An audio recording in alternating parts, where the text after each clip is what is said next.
بسم الله الرحمن الرحيم ألف لام را تلك آيات الكتاب المبين إنا أنزلناه قرآنا عربيا لعلكم تعقلون نحن نقص عليك أحسن القصص بما أوحينا إليك هذا القرآن وإن كنت من قبله لمن الغافلين إذ قال يوسف لأبيه يا أبت إني رأيت 11 كوكبا والشمس والقمر رأيتهم لي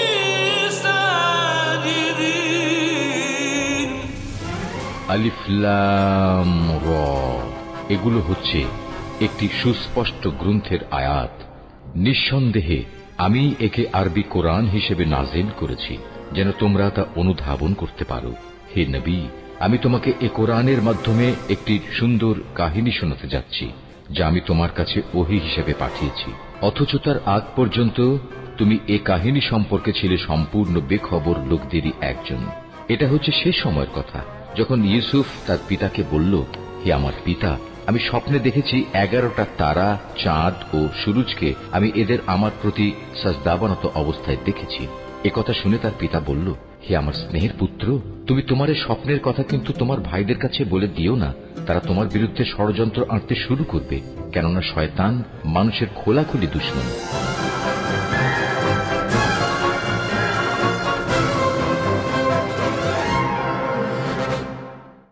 ইউজারসিফ 8-9 বছর হলো জেলখানায় রয়েছে, কিন্তু জুলেখাকে দেখে মনে হচ্ছে তার বয়স 20 বছর বেড়ে গেছে। আমাকে মমি করার পর আমি যে কবরটা তৈরি করেছি সেখানে আমাকে দাফন করবে।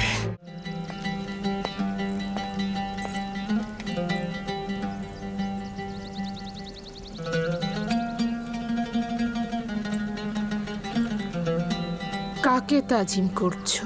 বানু জুলেখাকে তাজিম করছি। পুতিফারের রাজমহলের আপনি তো বানু। বানুর তো আর কিছুই অবশিষ্ট নেই, না শান শওকত, না সেই রূপ লাবণ্য। আমার বানু, নিজেকে সবসময় এতটা অপবাদ দেবেন না। আপনি সবসময় আমাদের কাছে বানু জুলেখায় থাকবেন, বরং অতীতের চেয়ে আরো প্রিয় হবেন। আমার বানু, আপনি তো জানতেন আজ 3য় আমেন হতেবের অন্ত্যেষ্টিক্রিয়া ছিল। জানতাম, কিন্তু আমার মন ভালো নেই। আমার কাছে এই আমেন হতে বা অন্য আমেন হতে কোনো মূল্য নেই। আপনার অংশগ্রহণ করা উচিত ছিল। মিশরের সকল সম্ভ্রান্ত নারী সেখানে ছিলেন।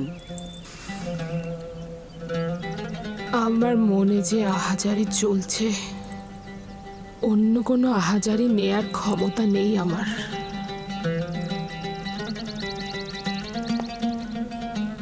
তাহলে আগামীকালের জাশনের কি করবেন? সিংহাসনে আরোহণের জাশনে অংশগ্রহণ না করে থাকতে পারবেন? ওফ,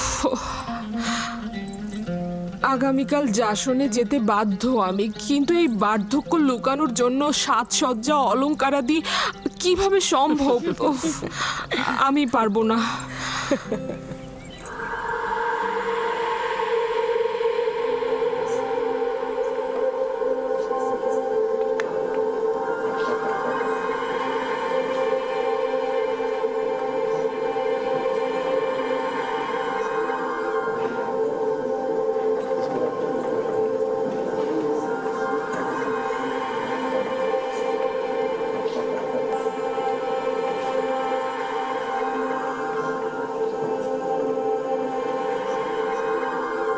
বাদশার সহধর্মিনী নিফারতিতি নাকি এখন মিশরের সর্বশ্রেষ্ঠ সুন্দর। হ্যাঁ, এখনই দেখতে পাবে, অসম্ভব সুন্দরী সে। নিভার্তিতির কথা আমিও শুনেছি, সে কি জুলেখার চাইতেও সুন্দরী? জুলেখার একই অবস্থা হয়েছে। সে নিজেই নিজেকে এই অবস্থায় ফেলেছে।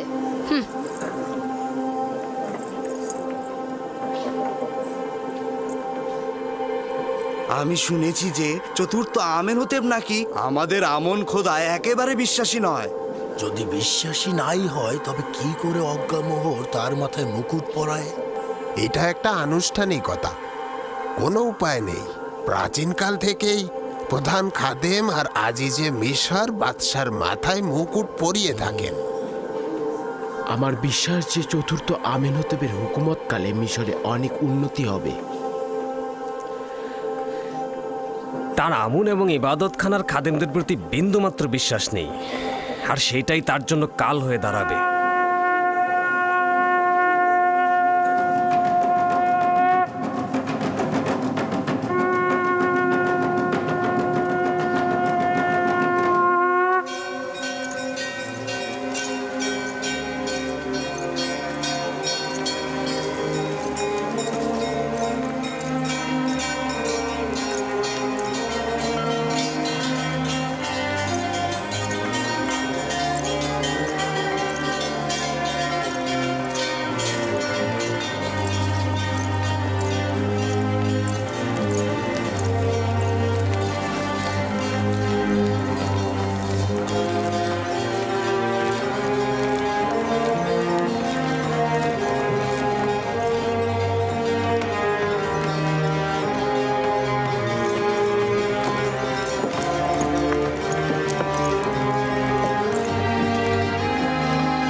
হে পবিত্র নীল নদ অববাহিকার প্রভু, হে প্রাচীন মিশরের গৌরব ও ঐতিহ্যদাতার প্রভু, হে মহান খোদা আমুনের অংশীদার, মিশরের সাধারণ জনগণকে কুদরত দানকারী, নীলনদকে বশ্যতা ও সুফল দানকারী, মিশরকে উচ্চ মর্যাদায় আসীনকারী এবং মজবুত ভিত্তি প্রদানকারী চতুর্থ আমেনহোতেব, আমাদের জওয়ান বাদশাকে সকল ফেরাউনের কুদরত এবং শস্য শ্যামল পবিত্র নীলনদ সহ মিশরের উচ্চ মর্যাদা ও সকল কিছুর উপরে তার আনুকূল্য প্রদান করুন এবং তার শক্তি বৃদ্ধি করুন। তাকে দুশমনদের মোকাবেলা করতে এবং মিশরকে উন্নতির শিখরে পৌঁছে দিতে তাকে হেদায়েত দান করুন এবং যোগ্য শাসক হিসেবে তাকে প্রতিষ্ঠিত করুন। একই সাথে তাকে আমুন খোদার প্রতি আনুগত্য আনতে সহযোগিতা করুন।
সাবাস সাবাস ইসমত, এই বাড়িটি নির্মাণে তুমি তোমার দারুণ দক্ষতা দেখিয়েছ। আমি পূর্বেও বাড়িঘর নির্মাণকারী ছিলাম, মিশরে অনেক বাড়িঘর তৈরি করেছি। আমরা কিন্তু সবাই তোমারই মতো। আমরা নিজেদের মতো করে দুনিয়াটা তৈরি করি, তারপর সব কিছু ছেড়ে ছুড়ে চলে যাই।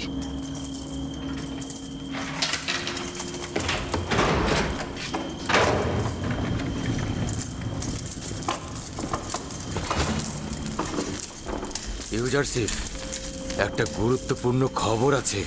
ইনসানদের জন্য দুনিয়াতে সবচাইতে গুরুত্বপূর্ণ খবর হচ্ছে মৃত্যু, তাই নয় কি? হ্যাঁ, তা তো ঠিকই। ইউজারশিপ, জনাব আমেনহোতেব মারা গিয়েছেন এবং চতুর্থ আমেনহোতেব সিংহাসনে বসেছেন। হ্যাঁ, রুটির ঝুড়ি খালি করার সময় আমি তা সিপাহীদের কাছ থেকে শুনেছিলাম। হুকুমতের তাকাত পাহনের ন্যায় স্থায়ী, সবসময় শুধু চালকগণই পরিবর্তন হয়ে থাকে। শুরুতে প্রথম আমেনহোতেব, তারপর দ্বিতীয় আমেনহোতেব, তারপর তৃতীয় আমেনহোতেব, আর আজ চতুর্থ আমেনহোতেব। আমি বাল্যকালে তাকে দেখেছি, ধারণা করছি সে অন্যদের চাইতে উপযুক্ত হবে। শুনেছ কি ইসমত, তৃতীয় আমেনহোতেব ঘর বাড়ি ত্যাগ করে চলে গিয়েছেন।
কে তুমি? এত রাতে এখানে কি চাও? বাদশাহ চতুর্থ আমেনহতেবের পক্ষ থেকে এসেছি। আজ্ঞামোহরের জন্য পয়গাম আছে। অপেক্ষা করুন, জনাব পদিয়ামুনকে খবর দিচ্ছি।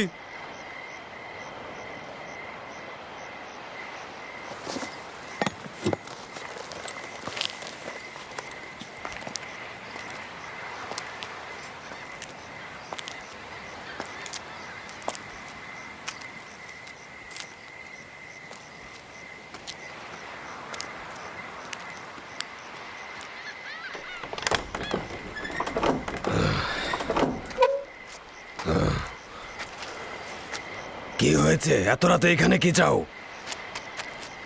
মিশরের মহান বাদশাহ চতুর্থ আমেনহতেব খোয়াব দেখেছেন। আলী জনাব অজ্ঞামোহর সহ খোয়াব বিশ্লেষণকারীদের তলব করেছেন। ঠিক আছে, তুমি যাও, আমি এখনই অজ্ঞামোহরকে খবর দিচ্ছি।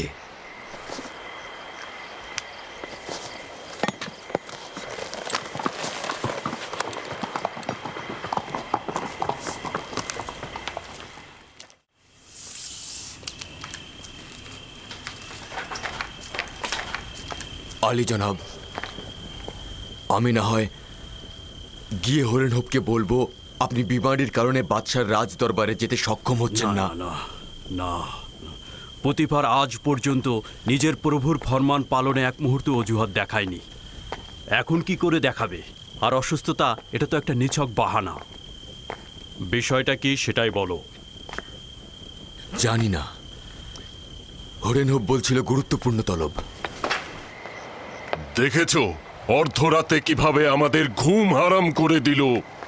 এত রাতে আমাদের বিরক্ত না করে সকালবেলায় তো তার খোয়াবের ব্যাখ্যা চাইতে পারতেন। কয়েকজন খোয়াব ব্যাখ্যাকারীকে খবর দাও আর অতি দ্রুত আমার সঙ্গে দেখা করতে বলো। যাও, দ্রুত করো, যাও। ঠিক আছে আলী জনাব।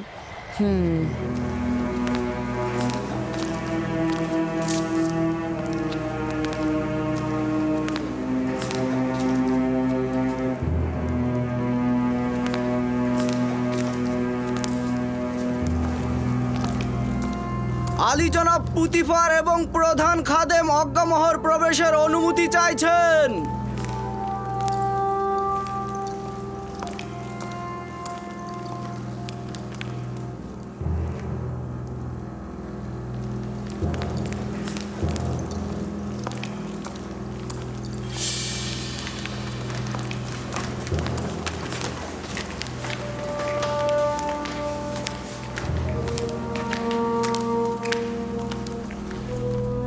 দরুদ মহামান্য বাদশাহ জনাব আমেনহতেবের জওয়ান।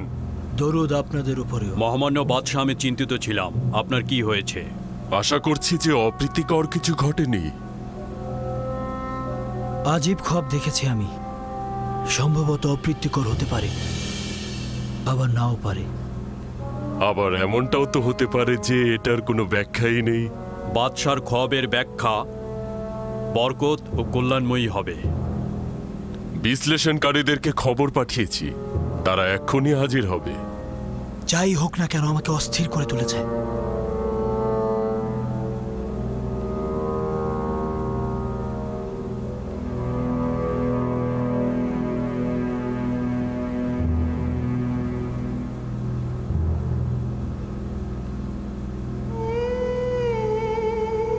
ইরানুস, তোমার খোয়াবের ব্যাখ্যা হচ্ছে এই যে 3 দিন পর তুমি তোমার পূর্ব পেশায় ফিরে যাবে এবং আমেনহতেবের সাক্ষী হিসেবে সম্মান ও মর্যাদা পাবে। ইরানুস। জি জি জি জি আলী জনাব। তুই কি আমার শরাব দানকারী সাকি নস? জি জি জি আলী জনাব, আপনার খেদমতে হাজির জনাব। তাহলে শরাব কোথায়? আর আবু পিস, তুমি 3 দিন পর শাস্তি স্বরূপ ফাঁসি কাষ্ঠে ঝুলবে। তোমাকে ঝুলিয়ে রাখা হবে আর পাখিরা তোমার দেহ ঠুকরে ঠুকরে খাবে। ইউজারসিফ,